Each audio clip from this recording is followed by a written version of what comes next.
YouTube. Welcome back to the Bison Workshop. I'm Bob, and having our coffee this morning, and we're going to go ahead and put a new carburetor on this and put a new coil on. I've got the new parts. Figured I'd have me some birdie coffee this time. There's my,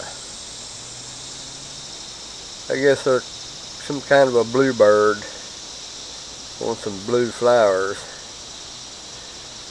Every once in a while I like to drink this one because it makes me feel like I'm not getting as big a cup as I usually do. So it just seems like it's one of those get a little shot, don't need a whole big shot.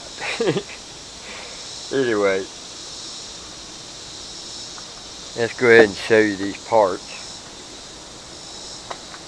Here we've got our coil, and it does have an arrow on it saying in what direction the flywheel has. So yes, these can be put on upside down, apparently. I still haven't proved it, and we might try that just to see if it will, but I don't know. I kind of want to get this thing running.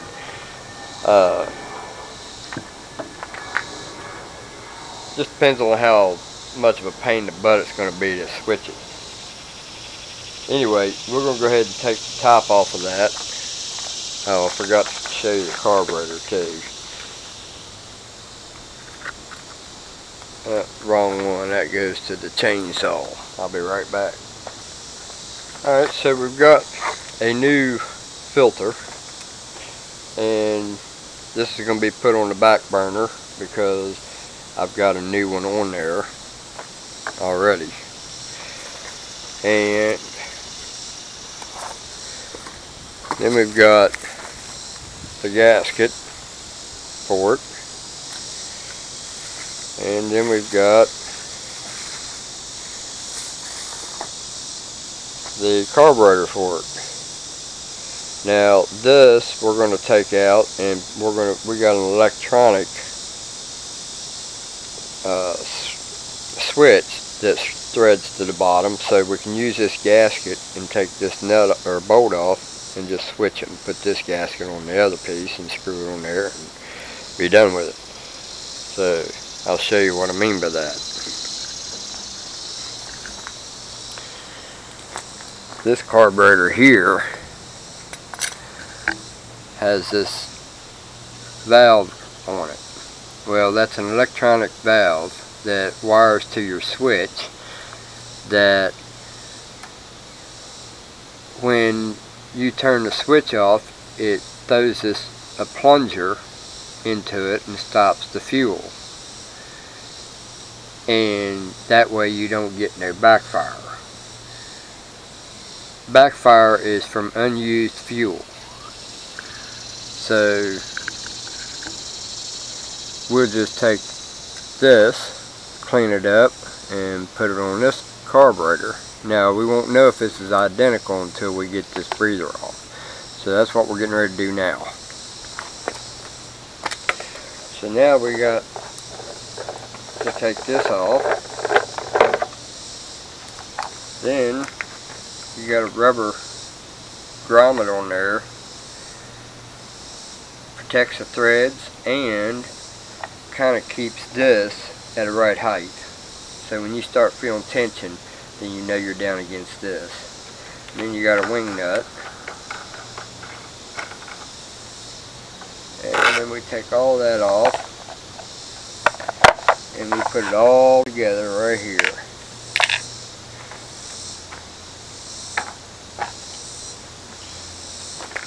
That really didn't get us nowhere. So we take these two screws off, which should be 10mm. Yes.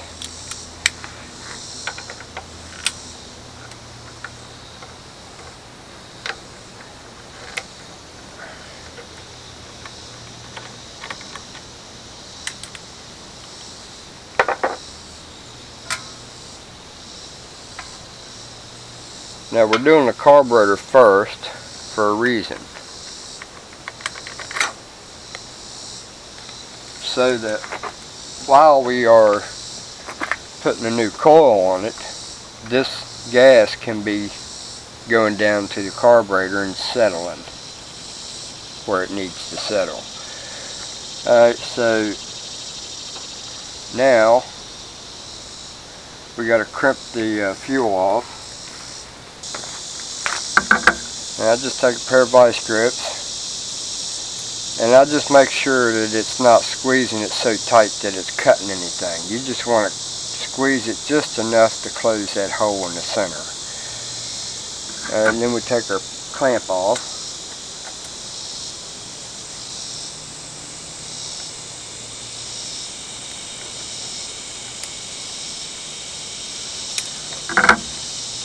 Alright, then we take our hose off.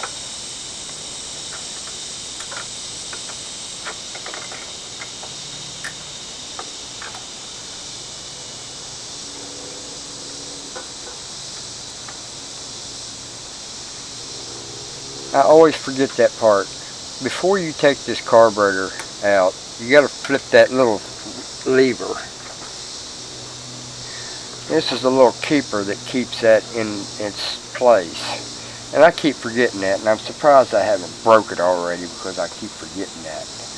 And that pulls this out easily. Then when you get it out, you take the hose off.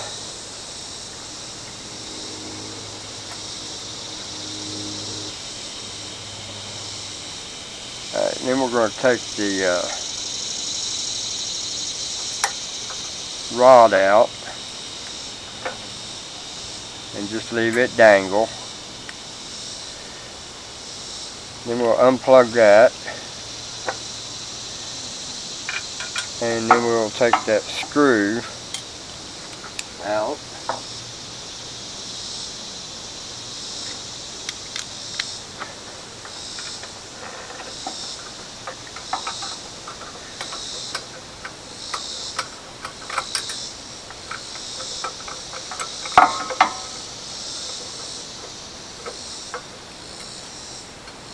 And then you want to put it right back in the hole it's in. That way you don't lose it. Then we take it to the bench. So now what we want to do is take this loose.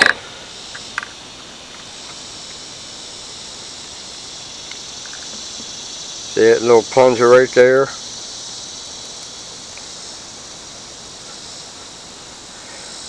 It goes up in that hole and plugs that hole, because that's got a little rubber piece on it. So now we're going to clean this up a little bit and make it look like new.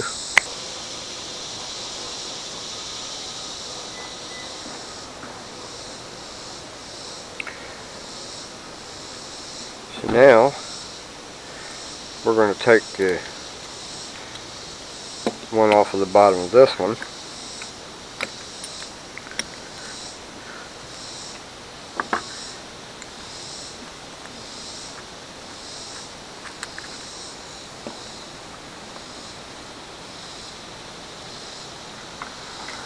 Put this on this one.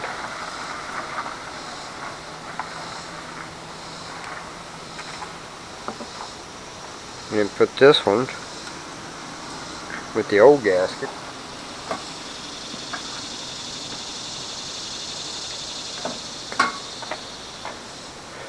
Which is still okay. I just wanted to put the new red one on there.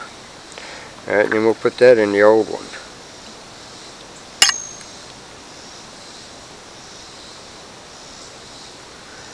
And tighten it down. Alright. Then we'll put this back up. Let's inspect it.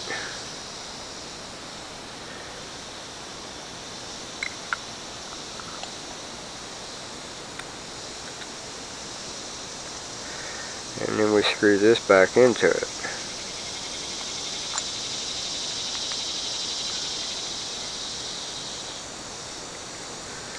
I just wire wheeled it and then greased it with penetrating oil, coated it with penetrating oil.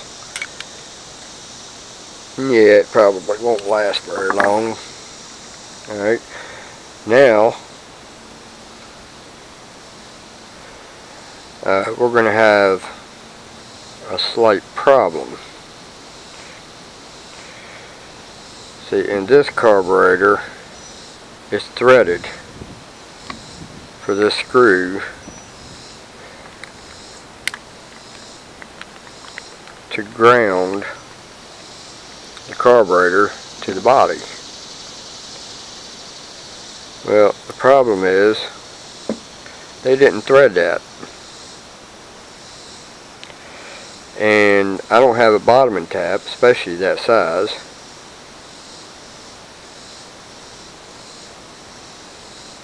I seriously doubt I can get that to thread in there without destroying threads.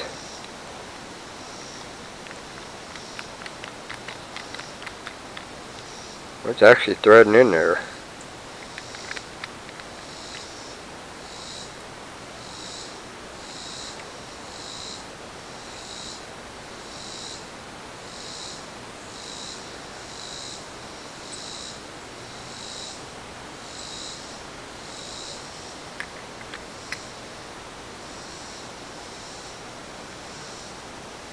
I'd actually like that to be something like that, maybe. That way it's not interfering with nothing.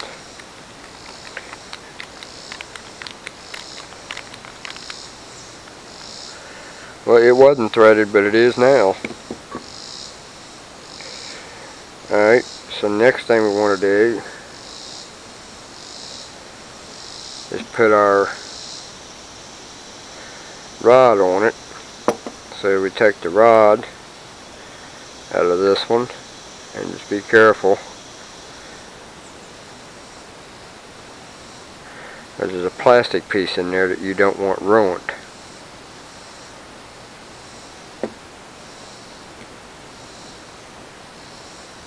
And that thing can be a pain sometimes. Alright, so you want that to be in that orientation. Now we take this out,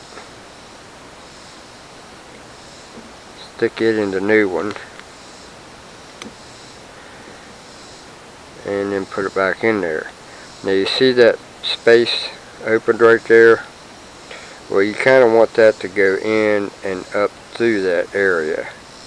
See how easy that was? Now if you'd have tried to do that on a side that was closed, you'd have had a problem. So now we've got that on there. Alright, so we're in good shape. See, this one here has got a slightly different adjustment than this one. Everything else pretty much the same. So we got to make sure that the holes, yep, that's about the same, just different style. Alright, I guess we're ready to put this thing back on. So now we get to put this back on it.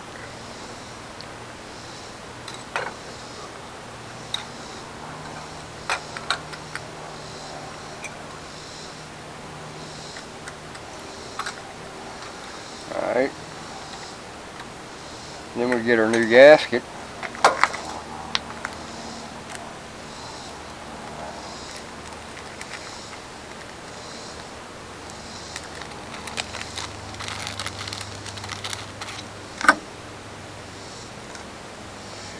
Put our new gasket on it.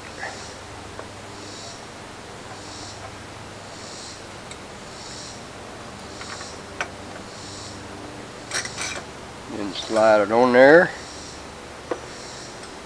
Take your clip and put it in the back side of your governor.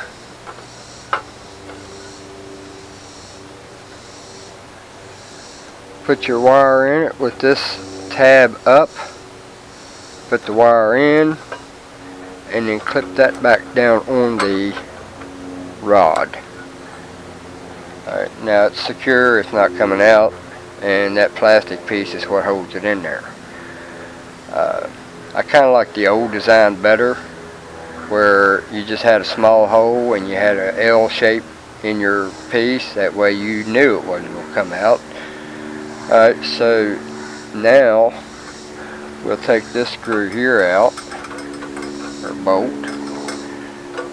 hook our ground back up,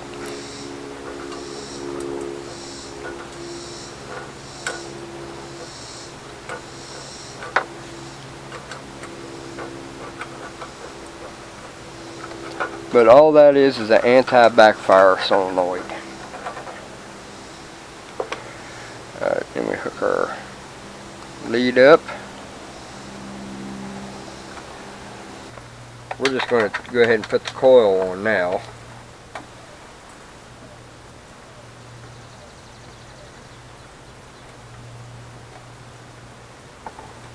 And this is a 5/16.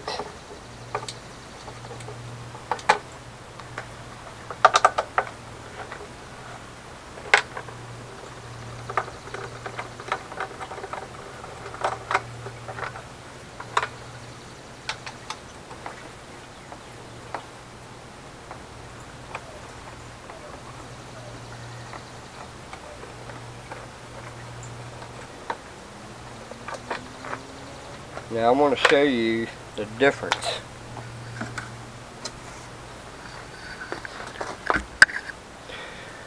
In this bolt and the rest of them.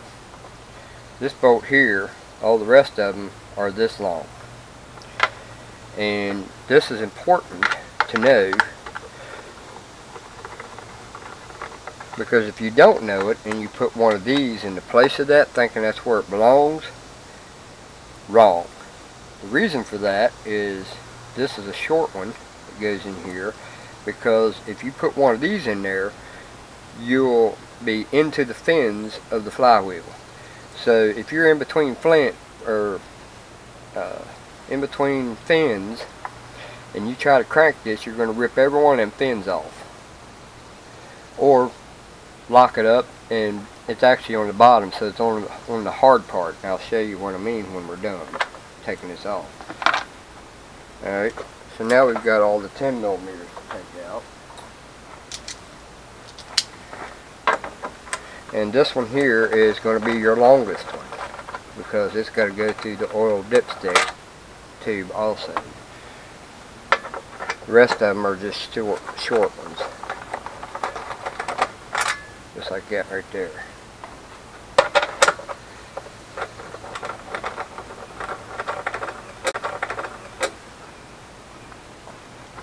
And that should have it.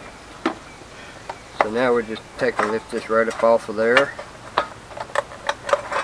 And this here wire just clips into that hole right there. You just pull it up and it clips into that hole and holds it in place.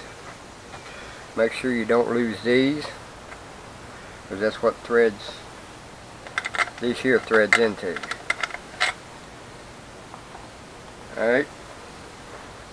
Set that aside. Now we've got our coil,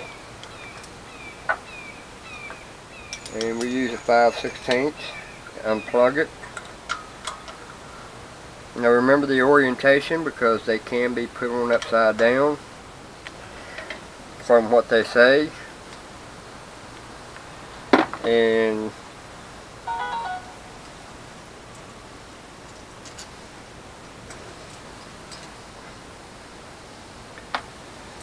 I was going to test that theory, but I really don't want to do it. I just want to get this thing done. Alright, so unplug that. Now, that coil works just fine.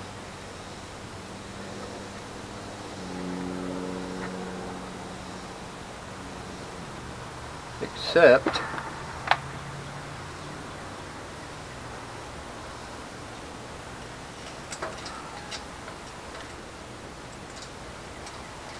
I had it upside down.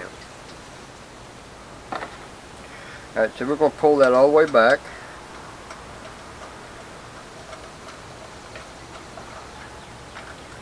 And we're just going to snug it.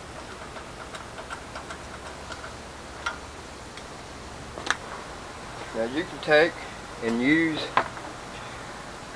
cardstock, a business card, as long as it's a thin one. It's not, you don't want a real thick one. But manila envelopes that you use in file cabinets are, I find, the best to use.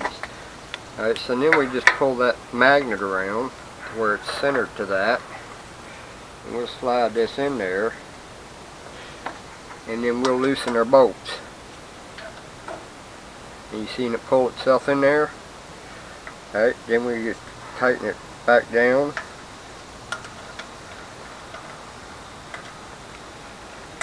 Like so.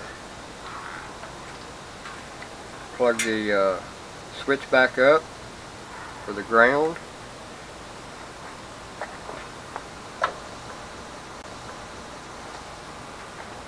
Now, that screw I was showing you about, if you was to put this one in here in the place of the other one, right here's what's going to happen. You're going to drive that thing in to where it's tight, and it's going to fall right in the center of one of those, and you know what that's going to do? That's going to tear up some shit. But you're never going to get it tight enough. Now, it might be a possibility you can get it tight enough because the plastic might be thicker than this spot, and that's going to give you a false reading. So let's just remember this, that what hole the screw came out of is the one you want to put back into it. See how short that one is? Even with nothing in the way, it's never going to reach that flywheel, and that's the wrong place for that thing to hit. So you're going to tear something up if you put the wrong screw in that hole. So now let's put it back together.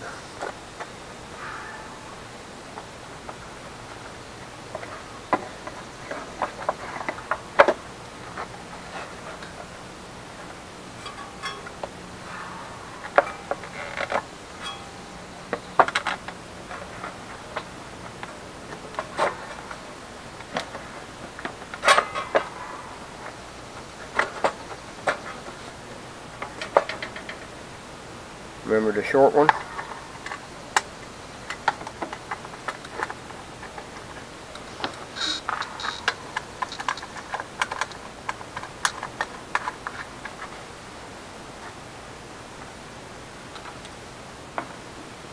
Remember the long one for the dipstick? And then the rest of them are short.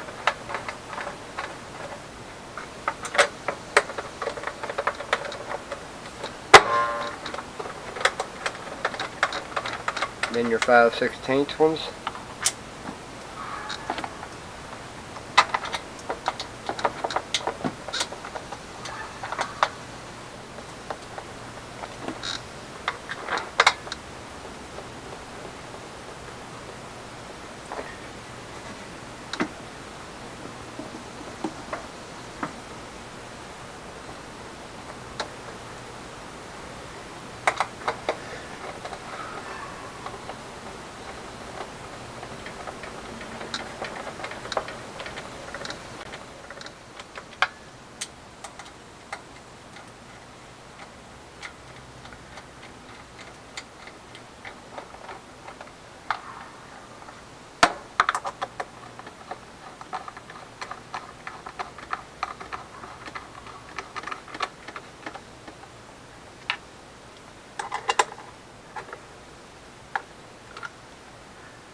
Alright, so now we're going to put the breather cover on.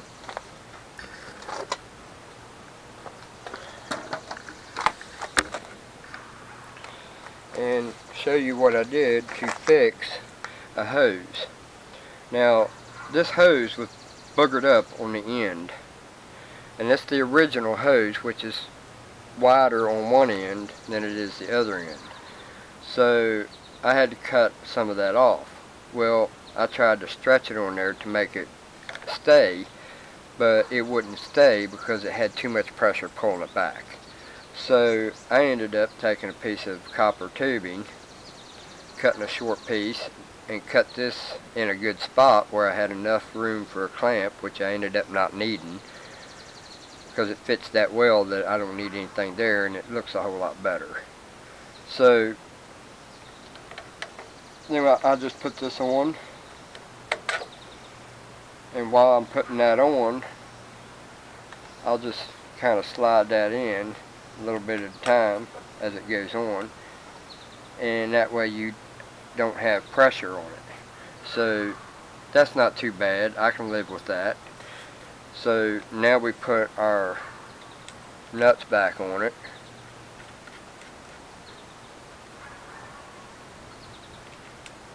And yeah, we're going to clean them up. That looks terrible. So now we've got it cleaned up. Take a little bit of,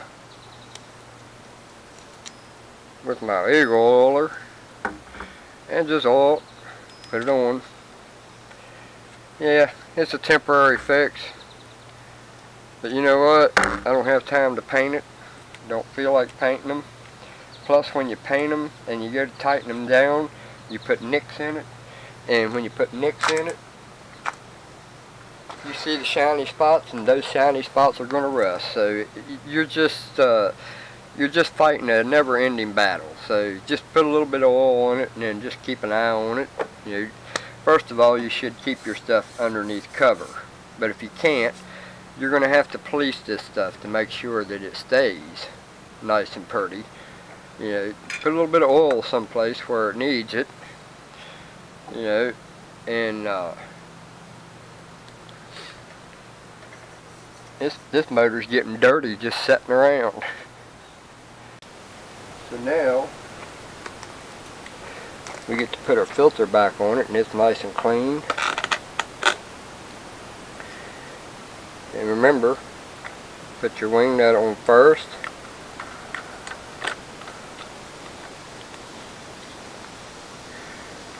Put that down on. Slide your filter top on, the cover, down on it.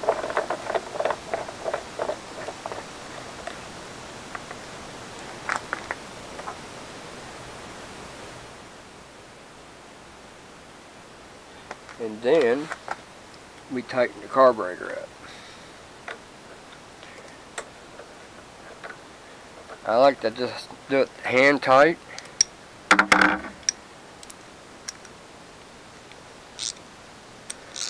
Put a ratchet on it and just do a quarter turn. That's all you need. Alright.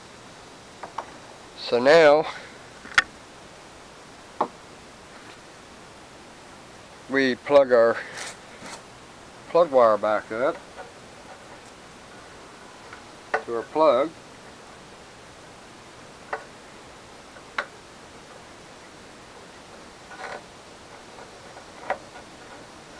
Alright, now all we need is fresh gas to put in it,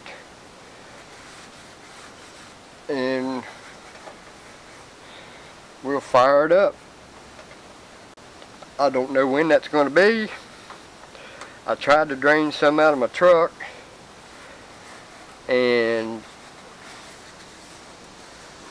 it was so low on gas that the hose would get just to the gas where you can hear it bubbling, but it was at the very top of the gas, so it was sucking too much air. It's pretty bad when your vehicle's freaking that low.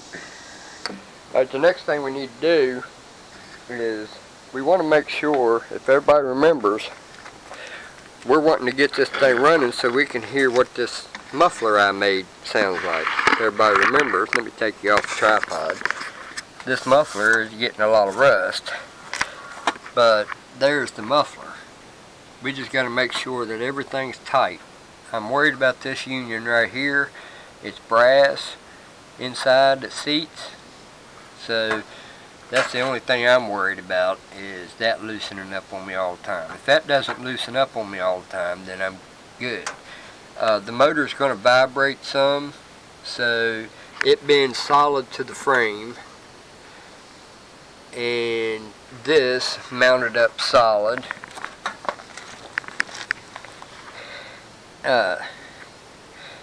if I can remember how I mounted it,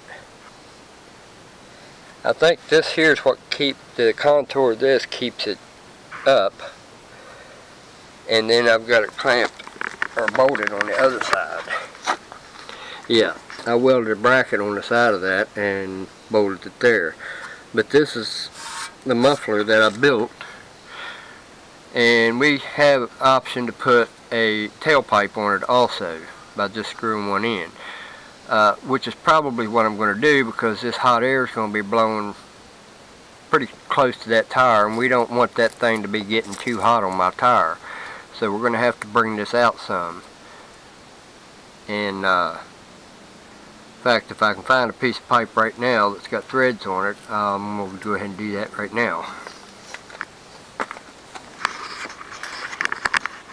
Too bad I couldn't get a chrome one. That would be badass. But anyway, until we get gas, this video is paused. Y'all back yet?